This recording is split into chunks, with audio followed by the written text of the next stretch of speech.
Meu nome é Iris Tchmaine e acabei de fazer 18 anos.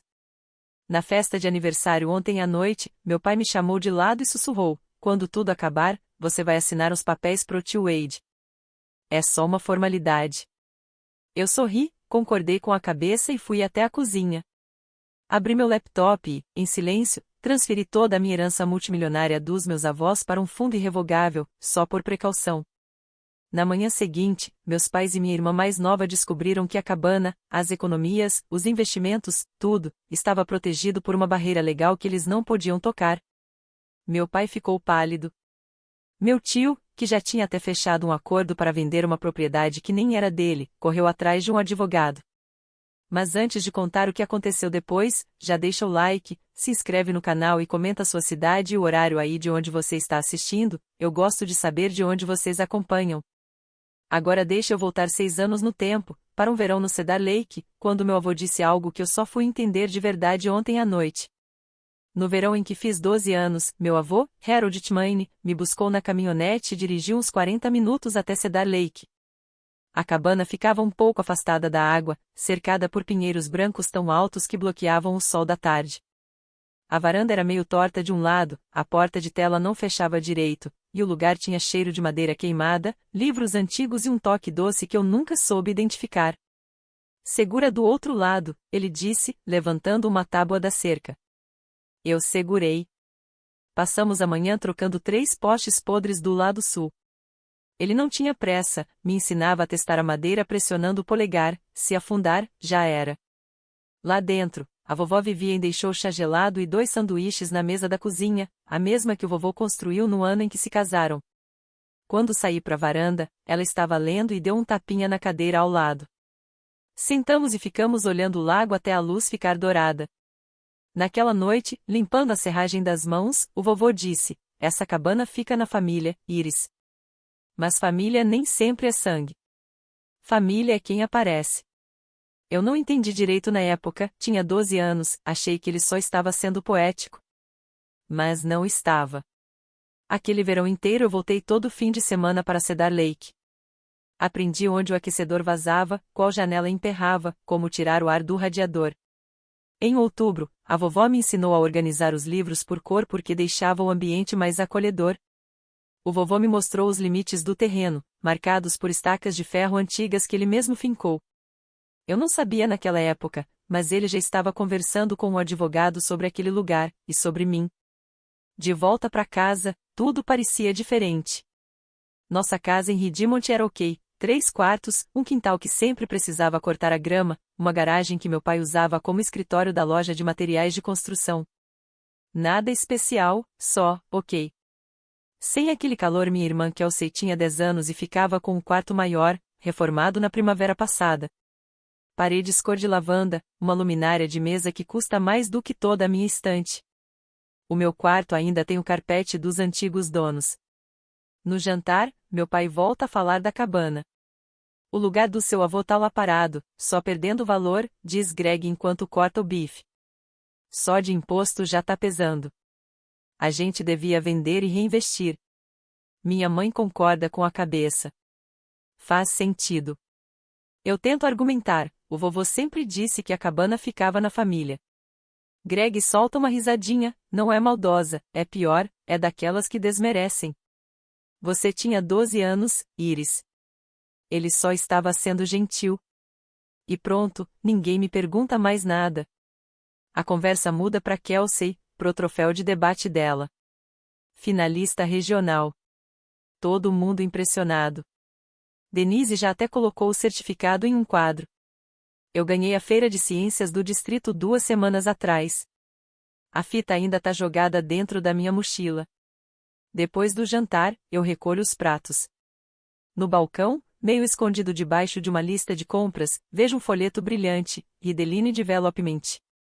Terrenos à beira do lago. Comprando agora por preços premium. Tem um número de telefone escrito à mão na lateral. Não reconheço a letra, não é do meu pai. Coloco o papel exatamente onde estava. Subo pro meu quarto, sento na cama e fico pensando na mesa da cozinha do vovô, aquela que ele mesmo construiu. Na forma como a vovó sempre colocava meu sanduíche ali sem nem perguntar o que eu queria, porque ela já sabia. E penso naquele folheto lá embaixo.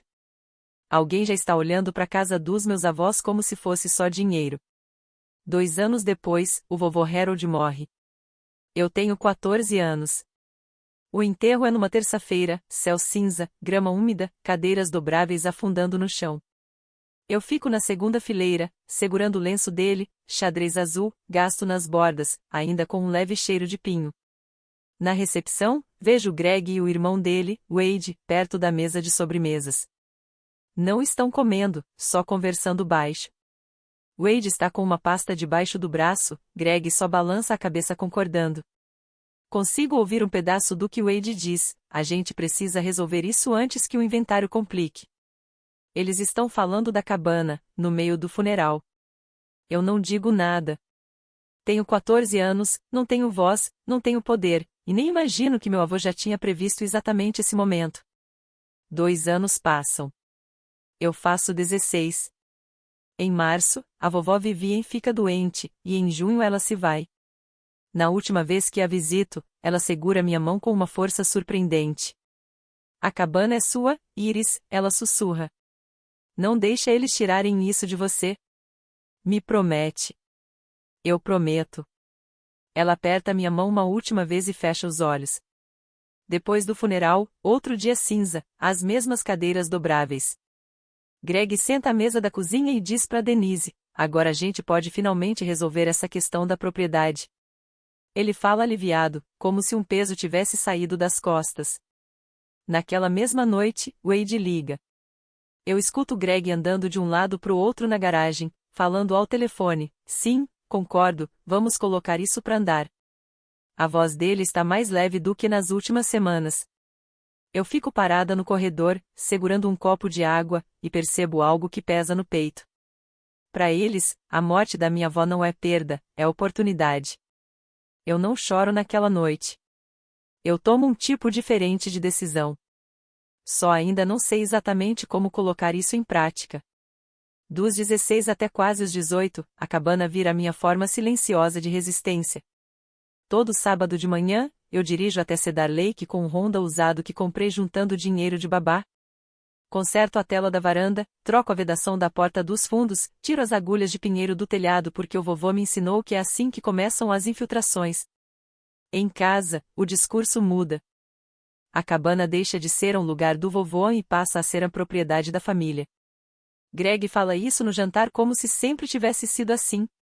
Wade começa a aparecer mais, quase todo domingo alternado, às vezes com pastas cheias de documentos, outras com o notebook aberto mostrando anúncios de imóveis. Eu tento argumentar uma vez, e o desejo da vovó? Ela queria que eu ficasse com a cabana. Denise pousa o garfo com cuidado, daquele jeito que ela usa antes de corrigir o dever da Kelsey. Sua avó estava emocional no fim, querida. Isso aqui é negócio. Negócio. É assim que eles passam a chamar tudo o que antes era amor. Aos 17, Greg fica mais direto: quando você fizer 18, a gente resolve isso em família. Pelo jeito que ele fala família, eu sei que significa do jeito dele. Numa tarde de novembro, sozinha na cabana, estou arrumando o armário do corredor quando encontro um envelope lacrado atrás de um monte de cobertores antigos. Tem a letra da vovó Vivien e meu nome na frente. Dentro, só um cartão: Margarete Caldwell, advogada. Embaixo, em letras pequenas, Tmane Family Trust. Minhas mãos tremem, não de medo, mas de reconhecimento. A vovó deixou aquilo ali para eu encontrar. Ela sabia que seria eu mexendo nas coisas, não o Greg, não o Wade. Eu guardo o cartão na carteira, mas não ligo. Ainda não. 3 meses antes do meu aniversário de 18, Margarete Caldwell me liga primeiro. É numa quinta-feira à noite, em fevereiro. Estou no meu quarto fazendo lição de cálculo quando aparece um número desconhecido com código de área local. Iris, aqui é Margarete Caldwell. Eu fui a advogada dos seus avós. A voz dela é firme, profissional, como se já tivesse ensaiado aquilo. Eu preciso falar com você antes do seu aniversário. Tem coisas que você precisa saber, e o tempo é curto. Ela marca comigo no sábado seguinte, no escritório dela, no centro. Eu vou sozinha. Margaret Caldwell tem quase 60 anos, cabelo grisalho e óculos pendurados numa correntinha.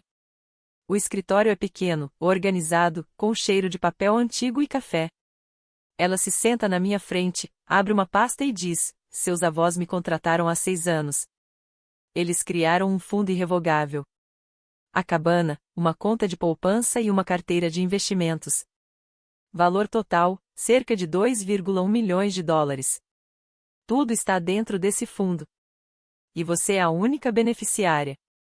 Eu sinto como se o chão desse uma leve inclinação. Meus avós deixaram tudo para mim. Eles transferiram tudo para o fundo ainda em vida. Legalmente, nunca fez parte do inventário deles. Não passa por processo de sucessão.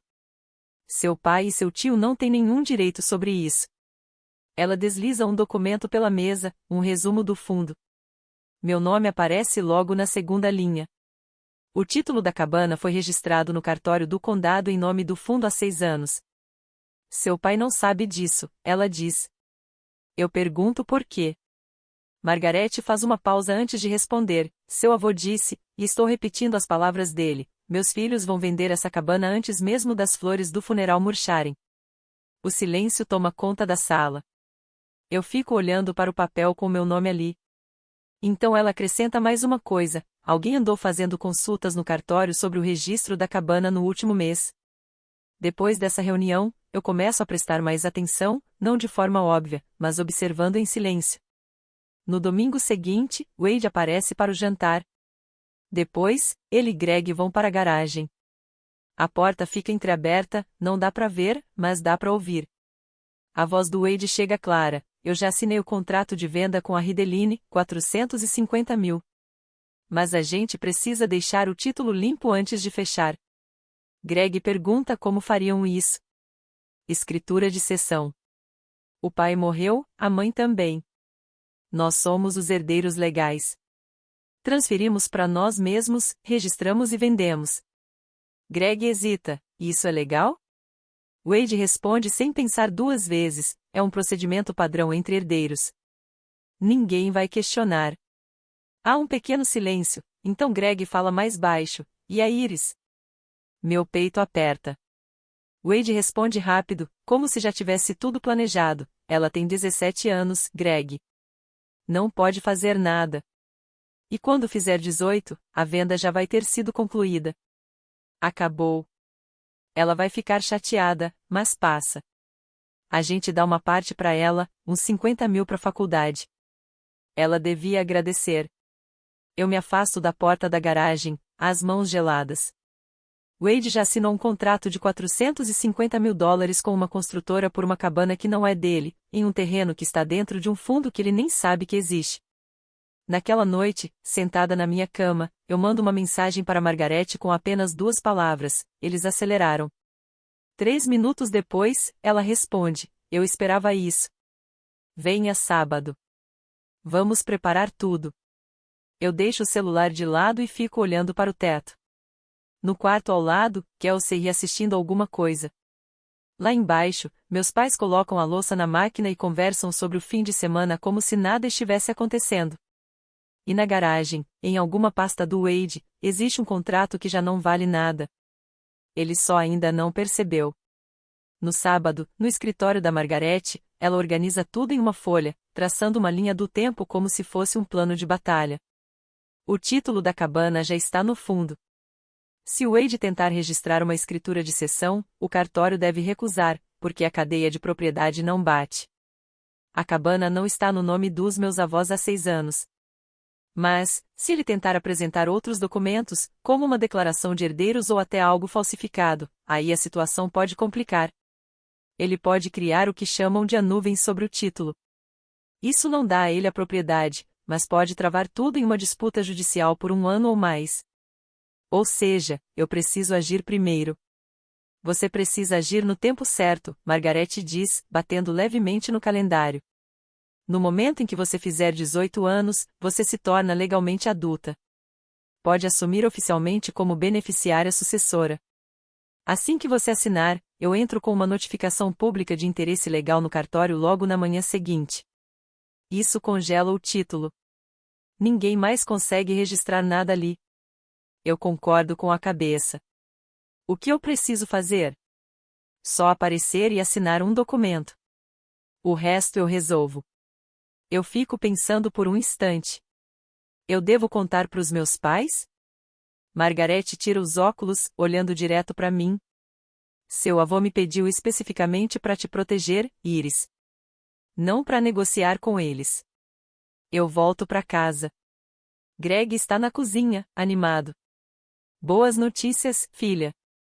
Vou fazer uma festa de aniversário para você. A família toda, sábado à noite. 18 anos, é especial. Ele sorri. Denise também. Até que Elsie bate palmas. Eu sorrio de volta. Meu pai está planejando minha festa, meu tio está planejando vender a cabana da minha avó, e eu estou sentada ali sorrindo, sabendo que em 9 dias vou deixar todo mundo acreditar que está tudo acontecendo exatamente como eles querem. Vou ser sincera, ficar no meu quarto naquela noite, sabendo de tudo, foi uma das coisas mais difíceis que já fiz. Parte de mim queria descer as escadas e falar tudo, pai, eu sei de tudo. Mas a Margarete tinha razão. Se eu avisasse, eles dariam um jeito de contornar. Então eu fiquei em silêncio. E esperei. Agora eu quero te perguntar uma coisa: você já teve que ficar calado para se proteger, mesmo querendo muito falar? Me conta aí nos comentários, eu leio todos. E se ainda não se inscreveu, já se inscreve, porque essa história vai dar uma virada. 5 dias antes do meu aniversário, minha mãe senta ao meu lado no sofá com aquele tom de vamos conversar como adultos, suave, ensaiado. Agora que você está quase fazendo 18, Denise começa, existem decisões de família que precisamos tomar juntos. Juntos. A palavra soa como algo meio artificial. A cabana custa caro para manter. Impostos, seguro, manutenção, o negócio do seu pai não anda bem. Se a gente vender, dá para quitar as dívidas e ainda montar um fundo para a faculdade para você e para Kelsey. Eu respondo, a vovó queria que eu ficasse com ela. A expressão dela muda por um segundo, um traço de impaciência que ela logo disfarça. Sua avó estava muito emocional no fim, Iris. Mas emoção não paga imposto. Nesse momento, Greg entra, como se fosse combinado. Já até conversei com um comprador, ele diz. Bom preço, um acordo justo. Eu pergunto, quem é? Ele pisca, hesita. Uma empresa de desenvolvimento. O Wade conhece. Qual empresa? Ele demora um pouco mais. Rideline, alguma coisa. Eles são confiáveis. Eu não insisto. Vou pensar, digo. Greg dá um tapinha no meu ombro. Assim que se fala. Ele sai satisfeito, como se tivesse fechado o negócio. Mais tarde naquela noite, Kelsey bate na porta do meu quarto. Ela está de pijama, o cabelo ainda úmido do banho. Iris? Oi? Ela senta na beira da minha cama, puxando um fio solto do cobertor. Mamãe e o papai ficam falando da cabana à noite, depois que eu já tô dormindo. Ela me olha de lado. Eles falam diferente, parece que estão planejando alguma coisa. Diferente como? Tipo, animados, mas também meio nervosos. Ela faz uma pausa. Tá acontecendo alguma coisa? Eu puxo o cobertor até cobrir os pés dela. Não se preocupa com isso, Kelsey. Ela sente, mas não parece convencida. Eu falei que ia pensar. Isso não é um sim. E eles sabem disso, por isso vão continuar insistindo. 3 dias antes do meu aniversário, o tio Wade aparece sem avisar. Ele me pega na entrada de casa quando eu volto do mercado. Roupa casual, sorriso fácil, encostado no carro como se estivesse só passando por perto. Mas o Wade é corretor. Nada nele é por acaso. Oi, garota. Tem um minuto? Quero só conversar com você e a Denise. A gente senta na escada da frente. Ele se inclina para frente, cotovelos nos joelhos. Olha só, Iris, só o terreno do lago já vale uns 450 mil. Eu consigo um comprador confiável. Fechamento rápido, papelada limpa. Ele faz uma pausa. E eu te dou o que em troca? 50 mil para a faculdade. Eu deixo o número ficar no ar. 50 de 450. Wade sorri como se eu tivesse achado aquilo fofo. Você vai fazer 18, Iris. 50 mil é muito dinheiro para alguém da sua idade. A maioria aceitaria na hora. O nome de quem tá na escritura, tio Wade? O sorriso dele trava por meio segundo. Um microdesconforto no olhar, e volta. Seus avós, mas eles se foram. Agora passa pro seu pai e para mim como próximos parentes. Não é assim que funciona. Eu sei disso. Ele também deveria saber. Ele vende imóveis para viver disso. Mas ele tá contando que eu não saiba. Vou pensar, repito. Wade levanta, limpa a calça. Não pensa demais nisso, Iris. Oportunidades assim não esperam. Ele vai embora. Antes mesmo de chegar no fim da rua, já está no telefone, falando enquanto dirige. Naquela noite, mando mensagem para Margarete de novo. Eles estão acelerando. A resposta vem em 3 minutos, fica no plano.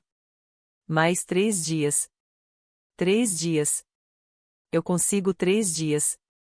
Na noite anterior ao meu aniversário, eu vou até a cabana sozinha. A estrada está vazia. Cedar Lake está parada e escura sob uma meia-lua. Os pinheiros na margem parecem recortes contra o céu. Estaciono no mesmo pedaço de cascalho que o vovô nivelou anos atrás. Subo a varanda. O segundo degrau ainda rende. Sento na cadeira ao lado da que era dele. O ar cheira a chuva e resina de pinho. Abro o e-mail. A Margarete já tinha enviado tudo, os formulários de aceitação como beneficiária sucessora, a confirmação do fundo, o resumo completo do trust, tudo organizado, marcado, pronto para assinatura. Minha assinatura. À meia-noite, leio cada documento 2 vezes. Depois fecho o laptop e fico ouvindo o lago. Meu avô costumava se sentar bem aqui e dizer: paciência não é fraqueza, Iris. É saber o tempo certo. Eu sempre achei que ele estava falando de pesca. As lágrimas vieram sem aviso. Não foi um colapso, nem um surto. Foi só um transbordo silencioso que eu deixei acontecer. Eu chorei porque queria que tudo fosse diferente. Queria que meu pai tivesse sido o tipo de homem que me levava para pescar nesse lago, em vez de calcular quanto ele valia no mercado. Queria que minha mãe tivesse perguntado o que eu quero, em vez de me dizer o que é prático. Queria não precisar assinar um documento jurídico à meia-noite para me proteger das pessoas que deveriam me proteger. Mas desejo não vale nada no tribunal. Documento de confiança vale. Eu limpo o rosto, tranco a cabana, volto dirigindo para casa e me deito. Coloco o alarme para 23h45. Daqui a 6 horas, eu faço 18 anos. Daqui a 7, minha família vai descobrir que a cabana nunca foi deles. 23h50. A porta do meu quarto está fechada. A casa inteira está em silêncio. Greg e Denise foram dormir a 1h, e a luz da Kelsey apagou às 22 horas. Abro o notebook e entro na chamada de vídeo. Margarete aparece no escritório dela, óculos de leitura, uma pilha de papéis sob a luz amarelada da luminária. Pronta? Pronta. Quando o relógio bater meia-noite, você passa a ser adulta perante a lei em todos os sentidos relevantes. Eu vou te guiar na assinatura. Ela revisa tudo mais uma vez, com calma e precisão. Eu assino o termo de aceitação como beneficiária sucessora, uma única página que confirma que eu estou formalmente recebendo o fundo criado pelos meus avós. A partir daquele segundo, todas as decisões sobre os bens do trust passam a ser minhas, junto com a Margarete, como coadministradoras. Agora, ela diz, amanhã às 8 da manhã eu vou ao cartório do condado e registrar uma lis pendens. É uma notificação pública de interesse jurídico pendente sobre o imóvel. Depois de registrada, ninguém pode vender, transferir ou comprometer o título enquanto estiver ativa. E se eles já tiverem registrado alguma coisa? Então isso vai ser contestado imediatamente. A cadeia de propriedade vai mostrar que o trust foi registrado há 6 anos, não o seu pai. Qualquer documento em conflito volta para análise. Eu olho o papel assinado na minha mão. Meu nome em tinta. Os nomes dos meus avós impressos acima. A voz da Margarete fica um pouco mais baixa. Isso não é um truque, Iris. Isso é o último presente do seu avô. Você só precisava ter idade suficiente para aceitar. O relógio do meu laptop marca 0h03. Eu tenho 18 anos. Sou a beneficiária legal do Tchmane Family Revocable Trust. E lá embaixo, na garagem, a escritura de cessão do meu tio já é um documento morto. Ele só ainda não sabe disso. Do outro lado da cidade, na cozinha de um duplex alugado, Wade Tchmane está imprimindo papéis. Eu não sabia disso naquela hora. Só fui entender depois juntando peças do que o cartório contou para Margaret e do que o Greg acabou admitindo muito tempo depois, numa conversa difícil. Mas o que aconteceu naquela mesma noite foi isso. Enquanto eu assinava meu formulário no andar de cima, Wade imprimia uma escritura de cessão, um documento de uma página que transfere direitos sobre um imóvel sem nenhuma garantia real de propriedade. Legal quando usado corretamente, criminoso quando quem assina não tem direito nenhum de transferir. Ele ligou para o Greg às 23h30. Tá tudo pronto. A gente registra às 9. O cartório abre às 8, mas quero garantir que a Iris esteja distraída com a festa.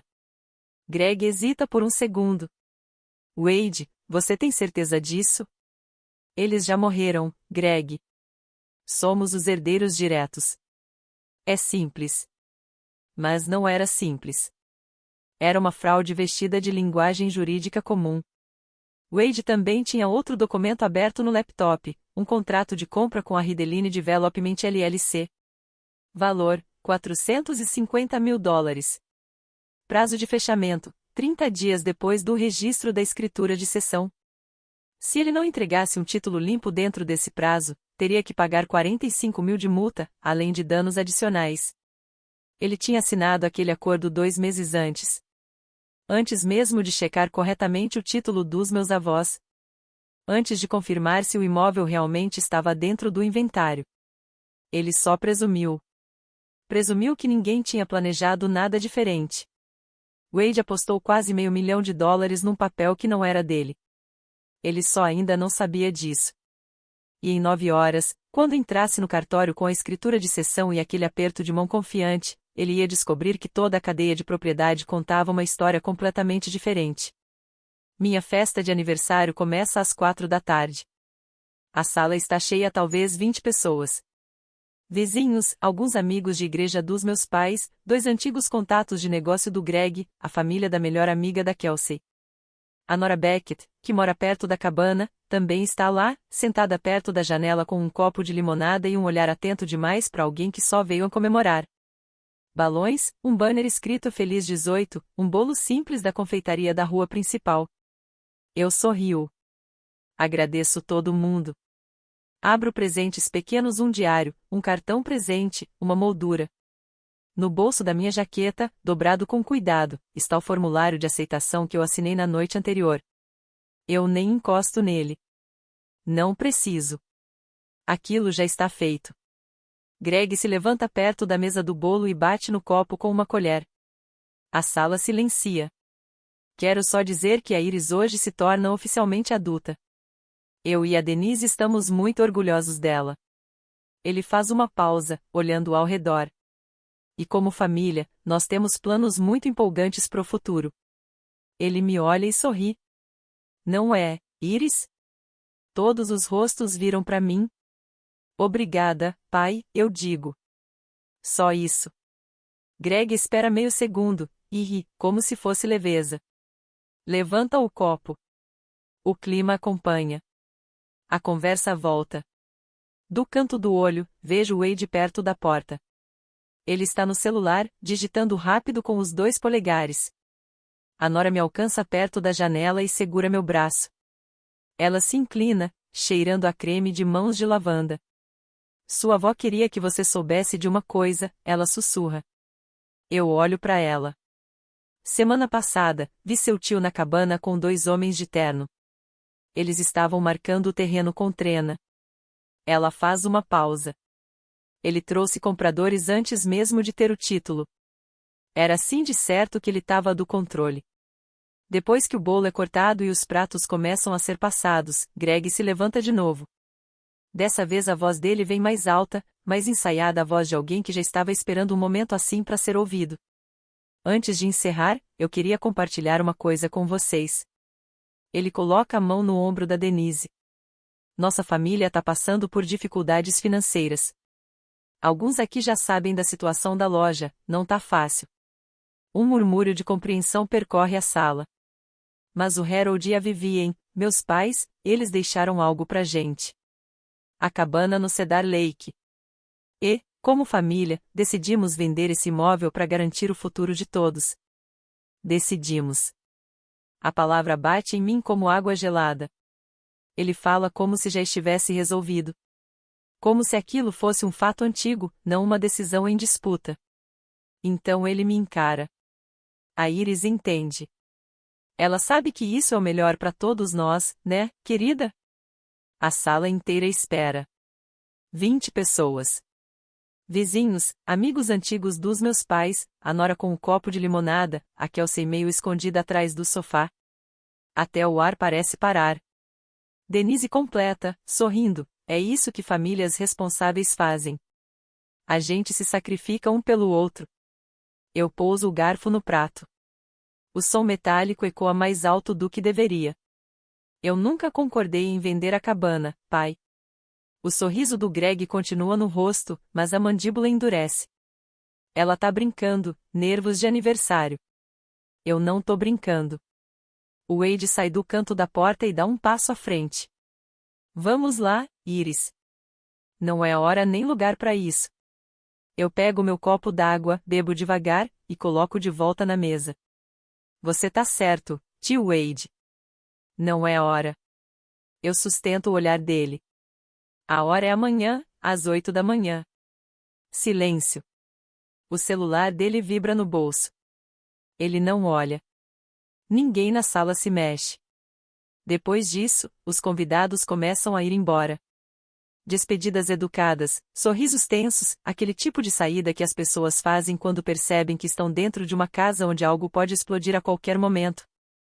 Em meia hora, sobra só a família, a nora e 2 vizinhos que claramente não sabem se ficam ou vão. Denise espera a última porta fechar. E então vira para mim na cozinha. A voz dela é controlada, mas cortante o suficiente para atravessar tudo. Você tem ideia do que seu pai está enfrentando? Ela se aproxima.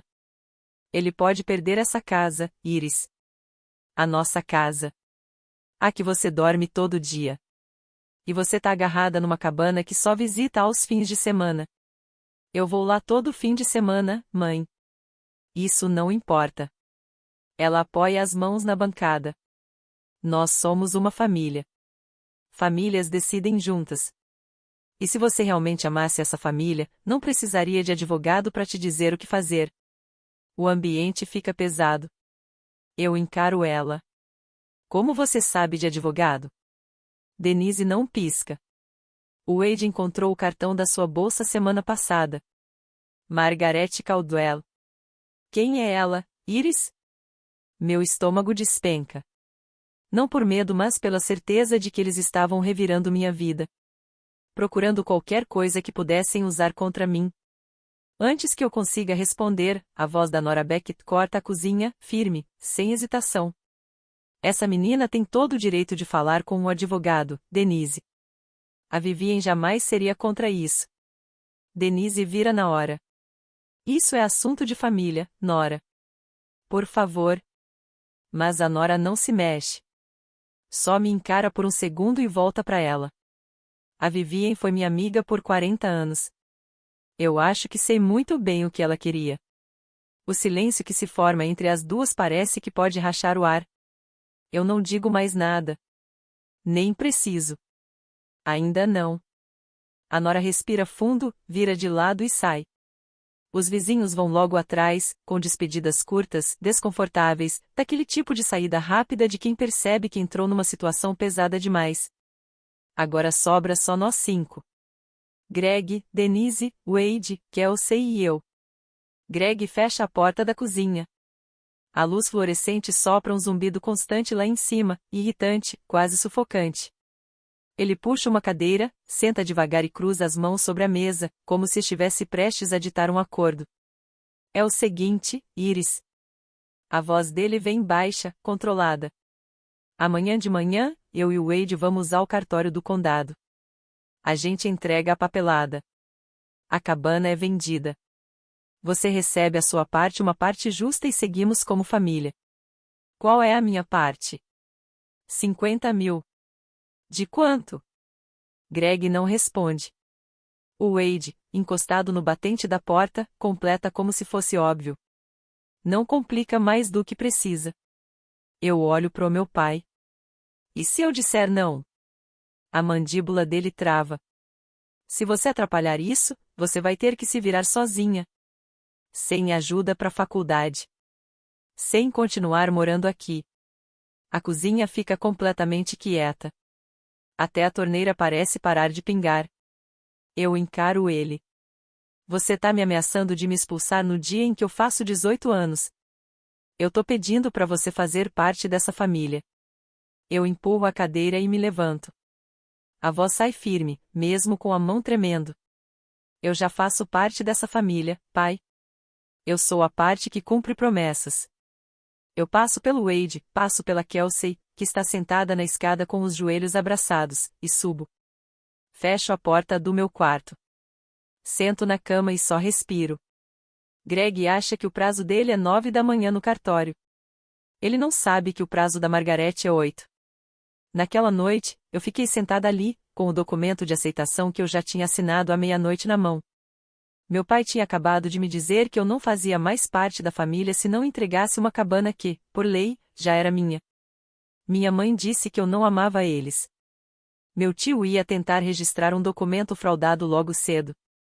E tudo que eu conseguia pensar era: minha avó estava certa. Ela sabia exatamente no que eles iam se transformar quando o dinheiro entrasse na equação. E ela se preparou para isso muito antes de tudo acontecer. Se alguém que você ama já deixou algo para te proteger, mesmo depois de partir, eu quero saber. Conta nos comentários. Agora deixa eu te mostrar o que aconteceu. 8 da manhã. O cartório do condado abre. As luzes fluorescentes piscam ao acender. Uma funcionária de cardigã azul destranca o balcão. E a primeira pessoa a entrar naquele prédio é a Margaret Caldwell, com um blazer cinza e uma pasta de couro na mão. Ela se aproxima do balcão, entrega 2 documentos, uma cópia certificada do Antmoney Family Revocable Trust e a notificação de Liz Pendens, e pede que sejam registrados contra a propriedade do Cedar Lake. A funcionária confere tudo com calma. Consulta os registros do título existente. Digita, revisa de novo, e então carimba. Registrado. Pronto. A partir daquele instante, qualquer pessoa que puxar a escritura da cabana vai ver a anotação de interesse jurídico pendente. Antmoney Family Revocable Trust Administradora Margaret Caldwell, beneficiária Iris Antmoney. 8h14 da manhã. Margaret me liga. Está feito. A Liz Pendens foi registrada. O imóvel está oficialmente bloqueado. Qualquer coisa que eles tentarem levar vai ser rejeitada por inconsistência na cadeia de propriedade. Eu estou sentada na mesa da cozinha comendo cereal. Greg está no andar de cima se arrumando. Denise faz café. Sons normais de manhã: água correndo, porta de armário, o clique de um cinto sendo ajustado. 8h30. Greg e Wade descem juntos. Greg está com uma camisa social, a mesma que ele usava em reuniões de banco antes da loja desmoronar. Wade carrega a mesma pasta de sempre, debaixo do braço. Voltamos antes do almoço, Greg diz, pegando as chaves. Eu levanto os olhos da tigela. Boa sorte, eu digo. Greg para por um segundo na porta. Ele me olha, talvez pela minha voz, talvez pela minha calma. E então sai. Eu lavo o cereal. Enxugo a louça. Guardo no armário. E espero. Eu nunca vou saber exatamente a expressão deles naquele momento, mas sei o que aconteceu porque a Margaret ainda estava no cartório quando eles chegaram. Ela ficou lá de propósito. 9h05 da manhã. Wade se aproxima do balcão. Ele desliza a escritura de sessão com um aceno confiante. Greg fica logo atrás, mãos nos bolsos, olhando o lugar como se aquilo fosse resolver em 10 minutos. A funcionária pega o documento. Digita o número do imóvel no sistema. Olha a tela. Digita de novo. E para. Eu não posso registrar esse documento, senhor. Wade se inclina para frente. Como assim? O título da propriedade está registrado sob o Tchmane Family Revocable Trust. Desde 2020. E há uma notificação de lease pendens registrada esta manhã. Isso é impossível, Wade responde. Meus pais eram os donos desse imóvel. Senhor, a escritura foi transferida para o fundo há 6 anos. A cadeia de propriedade está limpa. Essa seção não corresponde ao registro atual. Greg dá um passo à frente. Não existe fundo nenhum. Nossos pais nunca mencionaram nada disso. A funcionária alterna o olhar entre os dois, sem se abalar. Recomendo que falem com a administradora listada no registro. Margaret Caldwell. A mão do Wade encosta no balcão, firme demais. O rosto dele perde a cor. O nome da Margaret, o nome do cartão que eles encontraram na minha bolsa agora está no registro público que eles não podem apagar.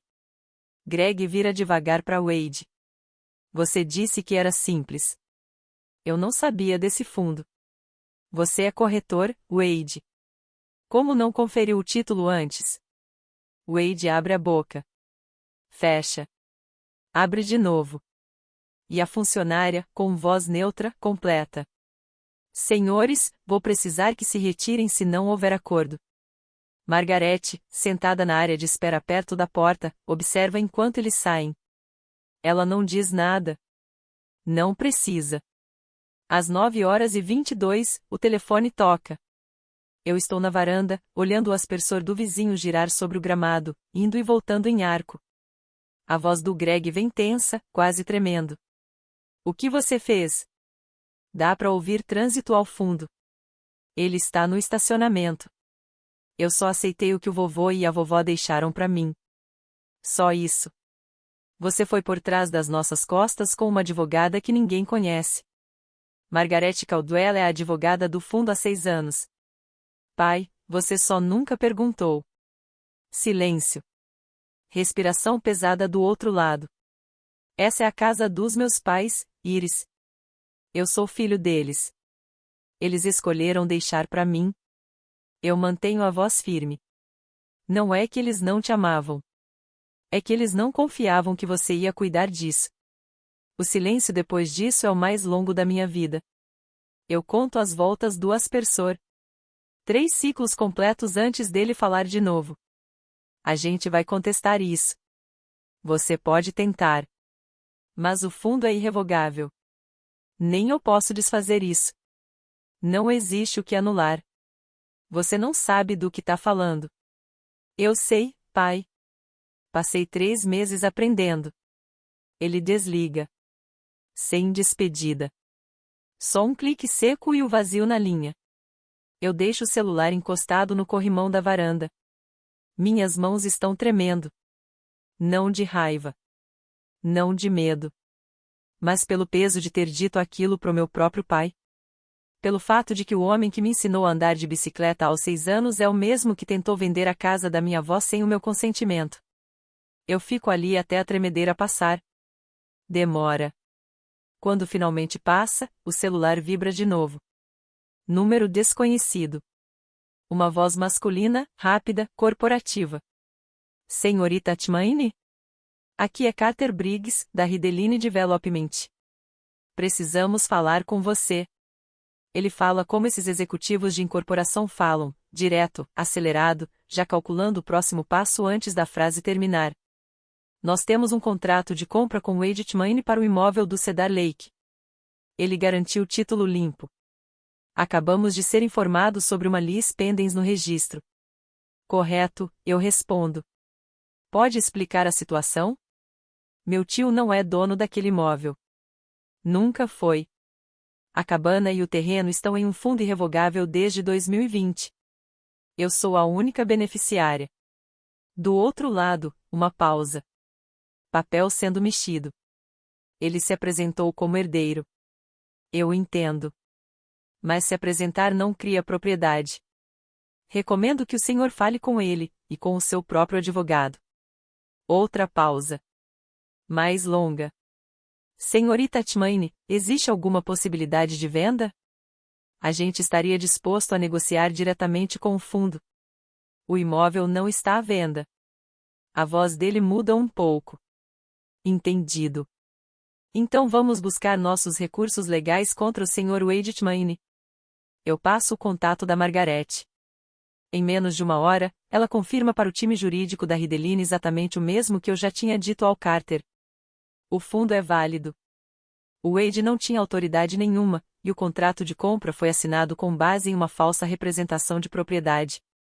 A resposta da Rideline vem quase na hora. Eles vão para cima do Wade por quebra de contrato, multa de $45.000, mais danos adicionais. Naquela mesma tarde, a Margarete me liga com outra informação. A voz dela é calma, mas mais séria. Iris, a escritura de cessão que o Wade tentou registrar, tinha um selo de cartório. Eu fico em silêncio enquanto ela continua. Antes de recusarem o registro, eu pedi uma cópia no cartório. O selo não corresponde a nenhum tabelião cadastrado no condado. É falso. Eu fecho os olhos. Isso é crime, né? Sim. Aqui é falsificação de documento público. Meu tio não tentou só tomar a cabana. Ele falsificou um documento para isso. Greg chega em casa às 2 da tarde. Ele entra pela porta da frente como alguém carregando um peso invisível, mas esmagador. A Denise já está na cozinha, braços cruzados, rosto inchado de chorar. Eu estou sentada na mesa de jantar. Não levanto. Greg senta na minha frente. Fica olhando para a madeira da mesa por um tempo longo demais. Eu vou perder essa casa, Iris. A voz dele sai vazia. O banco tá em cima de mim por 180 mil. A loja acabou. Aquela cabana era a nossa saída. Eu sei que você tá numa situação difícil, pai. Sinto muito pela loja. Então ajuda a gente. Ele levanta o olhar. A cabana nunca foi saída de ninguém. Era um presente dos meus avós para mim. Um presente? Ele solta quase uma risada sem humor. Pra quê? Você tem 18 anos. O que uma garota de 18 precisa com uma cabana no lago? Não é sobre o que eu preciso. É sobre o que eles quiseram. A Denise aparece na porta da cozinha. Eles eram velhos, Iris. No fim, já não estavam pensando direito. Eles estavam pensando direito o suficiente para contratar um advogado 6 anos antes de morrerem. Greg bate a mão na mesa. Eu vou contestar o fundo. Nesse momento, uma voz vem do meu celular. Eu já tinha ligado a Margarete antes dele entrar e deixado a chamada aberta no Viva Voz. Não para provocar ninguém para não perder tempo. Senhor Tchmaine. A voz dela é firme, profissional. Contestar um fundo irrevogável criado 6 anos antes da morte dos instituidores, com capacidade legal plena documentada e testemunhada, vai gerar custos jurídicos superiores ao valor do próprio imóvel. Eu desaconselho fortemente. Silêncio na cozinha. A torneira pinga uma vez. Greg me encara. Me encara de verdade. E pela primeira vez na vida, eu vejo algo nos olhos do meu pai que não é raiva. É reconhecimento. 2 horas depois, o Wade liga para casa. O Greg atende na sala. Eu estou no corredor, perto o suficiente para ouvir tudo pela parede fina. Estão me processando, a voz do Wade sai quebrada. 45 mil de multa, mais danos. Estão dizendo que foi fraude. A resposta do Greg vem gelada. Mais fria do que eu já ouvi na vida. Você fez? Eu achei que a gente era dono. Wade, você é corretor. Você trabalha com título de imóvel. Como você não conferiu isso? Eu presumi. Você presumiu. Silêncio. E agora eu tô aqui sem nada porque você presumiu. Você também queria o dinheiro. Mas eu não falsifiquei selo de tabelião nenhum, Wade. Um silêncio longo. Eu não falsifiquei nada, eu só peguei um selo. E isso é falsificação. Você sabe que isso é falsificação. A respiração dele fica pesada do outro lado da linha. Eu preciso de um advogado. Eu também preciso. Greg toma o telefone dele. Não liga mais para essa casa até você falar com um. Ele desliga. Eu ouço ele sentar no sofá. As molas rangem. Depois, silêncio. Subo as escadas. A porta da Kelsey está aberta. Ela está sentada na cama, fone pendurado no pescoço, olhos arregalados. O tio Wade tá encrencado? Tá, Kelsey. Tá sim. E o papai? Eu sento na beira da cama dela. Seu pai fez escolhas ruins, mas o seu tio fez piores. Ela sente devagar, tentando entender do jeito que adolescentes entendem essas coisas, não completamente, mas o suficiente para sentir medo. Eu volto pro meu quarto. Sento perto da janela e olho a rua. Um homem passeando com cachorro passa devagar. Um aspersor faz aquele som contínuo de água no jardim. O mundo não para. E eu não me sinto vitoriosa. Não me sinto bem. Eu me sinto como alguém que acabou de atravessar um incêndio, e ainda não teve coragem de ver o que sobrou queimado. Nas 3 semanas seguintes, as consequências vão caindo como peças de dominó. E cada uma faz barulho. A Rideline Development entra com processo civil contra Wade Tmane, quebra de contrato, falsificação de representação de propriedade, cobrança da multa de $45 mil mais 60 mil em danos e custos legais. O advogado deles manda a intimação por carta registrada. Wade assina o recebimento numa terça-feira. O cartório encaminha o caso ao Ministério Público depois da denúncia do selo de cartório falsificado. Um investigador é designado. A licença imobiliária do Wade é suspensa preventivamente.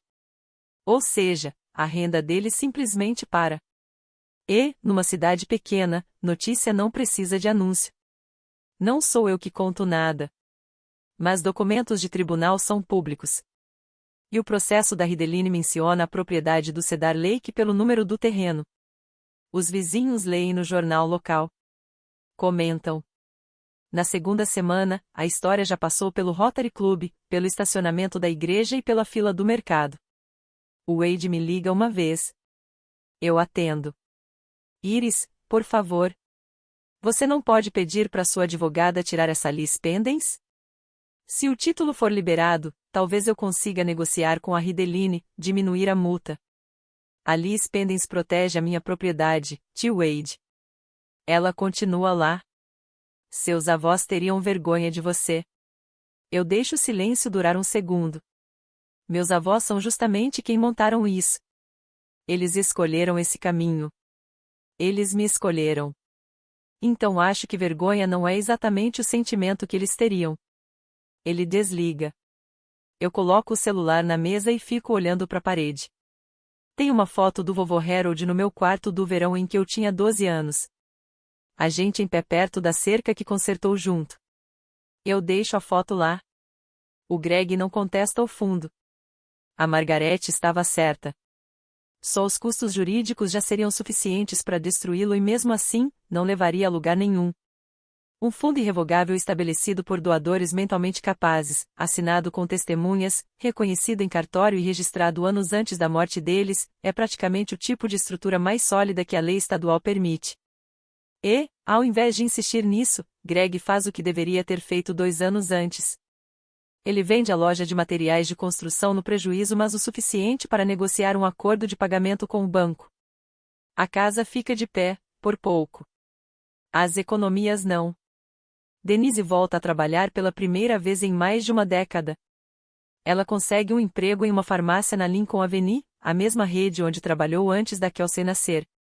Ela não fala muito sobre isso. Quando os vizinhos perguntam, diz que queria se manter ocupada. Ninguém acredita, mas também ninguém insiste. A cidade sabe. Não todos os detalhes, mas o bastante. Os filhos do Harold Tmane tentaram vender a cabana, e a neta impediu. Essa é a versão que circula no diner, nas reuniões da escola, no posto de gasolina da Route 12. Alguns me chamam de corajosa. Outros acham que fui fria. Eu não corrijo nenhum dos dois.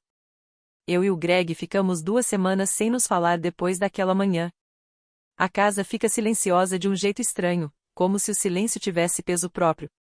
Um dia, a Nora Beckett aparece com uma torta. Maçã, ainda morna. Seus pais fizeram as escolhas deles, ela diz, deixando a forma sobre a minha mesa. Mas eles ainda são seus pais. Não carrega essa culpa. Isso é deles. Eu só assinto. Depois, a Kelsey me liga. Uma noite, da casa de uma amiga. A voz pequena, meio insegura. Iris? Oi? Eu não entendo tudo o que aconteceu, mas sinto muito por eles terem feito isso com você. Minha garganta aperta. Valeu, Kels. Você tá bem? Eu tô, me acertando. Num sábado de manhã, no fim de abril, eu volto à cabana. As árvores do caminho do lago estão floridas dogwogs brancos e rosados contrastando com a água escura. Eu abro a porta com a mesma chave que o vovô me deu quando eu tinha 14 anos. Caso você precise entrar quando a gente não estiver aqui, ele disse. Na época eu não entendi que a não estiver aqui significava, um dia, para sempre. A cabana ainda tem o mesmo cheiro. Pinho, livros antigos, e aquele fundo doce e impossível de nomear. Agora eu acho que talvez seja a madeira em si. Décadas de sol e chuva impregnadas nas paredes. Eu caminho por todos os cômodos. A mesa da cozinha que o vovô construiu ainda está firme, perfeitamente nivelada. As estantes da vovó, organizadas por cor. O quarto onde ela lia para mim quando eu era pequena. A varanda onde o vovô e eu víamos o lago ficar dourado. Na gaveta da escrivaninha, perto da janela, encontro um envelope. Meu nome escrito na frente com a caligrafia do vovô Harold. A Margarete tinha me dito que ele estaria ali. Que ela guardaria aquilo até tudo se resolver. Eu abro com cuidado. É uma carta, uma única página, escrita em tinta azul. A letra dele vai ficando mais solta no final, como sempre acontecia quando ele estava cansado. Ele escreve que sabia que os filhos tentariam vender a cabana. E que não os culpa. Greg é seu filho, e ele o amava. Mas o Greg nunca entendeu a diferença entre algo que tem valor e algo que é valioso. Ele diz que me escolheu não porque eu era perfeita, mas porque eu fui a única que perguntou se o telhado precisava de conserto antes de perguntar quanto o lugar valia. A última frase da carta fica na minha cabeça: cuide disso. Ele cuidou de você primeiro. Eu dobro o papel com cuidado. Sento na varanda. E só respiro. Na semana seguinte, a Margarete me liga de novo. Boa notícia. A Liz Pendens pode ser retirada agora que não existe mais ameaça ativa ao título. Depois disso, o registro da propriedade volta a ficar limpo, mostrando o fundo como único dono. Sem bloqueios, sem contestação. Ela pausa. E o Wade resolveu com a Rideline. Pagou a multa de 45 mil com o empréstimo pessoal. O acordo acabou. E o selo falsificado? O Ministério Público ainda está analisando o caso. Pode virar contravenção, ou crime mais sério, dependendo do inquérito. E a licença dele? Suspensa por tempo indeterminado. Ele pode tentar voltar, mas não enquanto o processo estiver em aberto. Eu fico em silêncio por um tempo. Não sinto vitória. Eu sinto o tipo de cansaço que vem depois de uma doença longa. Não estou mais ferida, mas também não estou inteira ainda. Tem mais uma coisa, a Margarete diz. Nos documentos do fundo, seus avós criaram uma reserva separada para educação. 50 mil dólares, destinados exclusivamente à sua faculdade. Isso foi rendendo juros por 6 anos. O valor atual é um pouco acima de 58 mil. Meus olhos ardem. 50 mil. O mesmo número que o Greg me ofereceu como a parte justa. O mesmo número que o Wade jogou como se fosse favor. E eles já tinham deixado aquilo pronto, em silêncio, sem contar para ninguém. Iris, você ainda está aí? Sim. Minha voz falha um pouco. Tô aqui. Seus avós teriam orgulho de você. Eu só cumpri uma promessa, Margarete. Naquela semana, eu me matriculo na Redmond Community College de Ciências Ambientais, com foco em silvicultura. O campus fica a 20 minutos da cabana. Mais perto do que a casa dos meus pais. Preencho os formulários de moradia. No campo de endereço atual, escrevo o endereço da cabana pela primeira vez. E aquilo não parece burocracia. Parece voltar para casa. Porque é. Eu peço para Greg e Denise me encontrarem numa cafeteria na Beer Street. Território neutro. Nem casa, nem cabana. Um lugar onde ninguém grita. Eles chegam juntos. Greg está com uma camisa de flanela que eu não vi há anos, uma das do vovô. E eu percebo que a Denise segura a bolsa com força demais, daquele jeito que só faz quando está nervosa. A gente pede café. Eu espero até as xícaras chegarem na mesa. Eu amo vocês, eu digo. Os dois. Preciso que vocês saibam disso, porque o que eu vou falar pode não parecer isso. O maxilar da Denise trava, mas ela sente. A cabana não está à venda. Nem agora. Nem nunca. Eu não vou carregar culpa por manter uma promessa que fiz para minha avó. Uma promessa que ela confiou em mim porque sabia que ninguém mais ia respeitar isso. O Greg encara o café dele, sem levantar o olhar. Eu não estou cortando vocês da minha vida, eu continuo. Mas se a gente vai ter relação daqui pra frente, vai ser com respeito. Não com dinheiro. Não com culpa. Não com a ideia de que eu devo alguma coisa a vocês só porque vocês são meus pais. A Denise tenta falar. Nós só queríamos o melhor pra. Então comecem sendo honestos sobre o que aconteceu. Você tentou vender algo que não era seu. Me ameaçou de me expulsar. Mexeu na minha bolsa. Ela fecha a boca. O Greg ainda não tinha levantado o olhar da mesa. Quando ele finalmente fala, a voz sai áspera. Eu não sei como consertar isso. Você não precisa consertar hoje. Eu me levanto. Deixo dinheiro suficiente na mesa para os 3 cafés. Domingo eu te ligo. Ele assente. Um aceno pequeno, quase cansado. Eu saio para fora. O sol bate no rosto. E, naquele momento, isso é tudo que eu consigo esperar. E já é o bastante. Num domingo à tarde de maio, a Kelsey aparece na cabana. Ela traz uma caixa de pizza e usa aquele moletom largo de sempre, o mesmo desde o 8º ano. Trouxe almoço, ela diz. Espero que goste de pepperoni. Sempre. A gente senta na varanda, pratos de papel no colo, a caixa entre nós. O lago está parado. Uma garça fica imóvel na água rasa perto do deck, como se estivesse esperando alguma coisa lá embaixo.